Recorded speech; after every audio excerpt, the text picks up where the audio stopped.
صحیح بخاری حدیث نمبر 7۔ ہرقل شاہ روم نے قریش کے قافلے میں ایک آدمی بلانے کو بھیجا، اور اس وقت یہ لوگ تجارت کے لیے ملک شام گئے ہوئے تھے، اور یہ وہ زمانہ تھا جب رسول اللہ صلی اللہ علیہ وسلم نے قریش اور ابو سفیان سے ایک وقتی عہد کیا ہوا تھا۔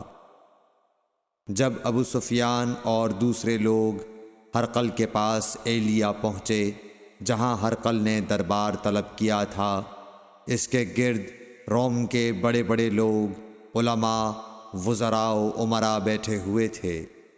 ہرقل نے ان کو اور اپنے ترجمان کو بلوایا، پھر ان سے پوچھا کہ تم میں سے کون شخص مدعی رسالت کا زیادہ قریبی عزیز ہے؟ ابو سفیان کہتے ہیں کہ میں بول اٹھا کہ میں اس کا سب سے زیادہ قریبی رشتہ دار ہوں۔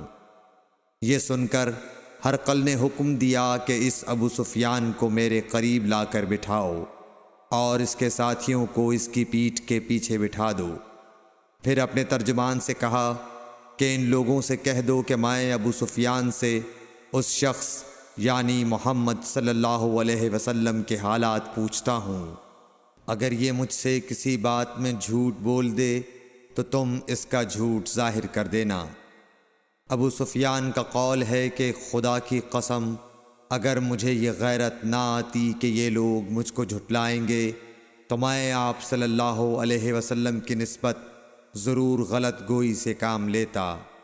خیر، پہلی بات جو ہرقل نے مجھ سے پوچھی وہ یہ کہ اس شخص کا خاندان تم لوگوں میں کیسا ہے؟ میں نے کہا وہ تو بڑے اونچے عالی نسب والے ہیں۔ کہنے لگا اس سے پہلے بھی کسی نے تم لوگوں میں ایسی بات کہی تھی؟ میں نے کہا نہیں۔ کہنے لگا اچھا اس کے بڑوں میں کوئی بادشاہ ہوا ہے؟ میں نے کہا نہیں۔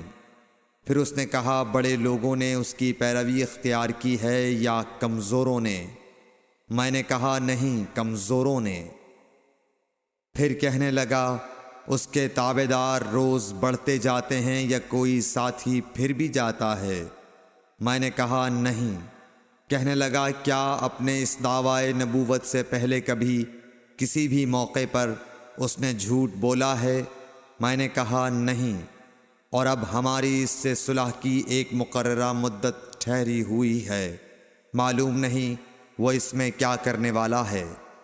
ابو سفیان کہتے ہیں میں اس بات کے سوا اور کوئی جھوٹ اس گفتگو میں شامل نہ کر سکا۔ ہرقل نے کہا کیا تمہاری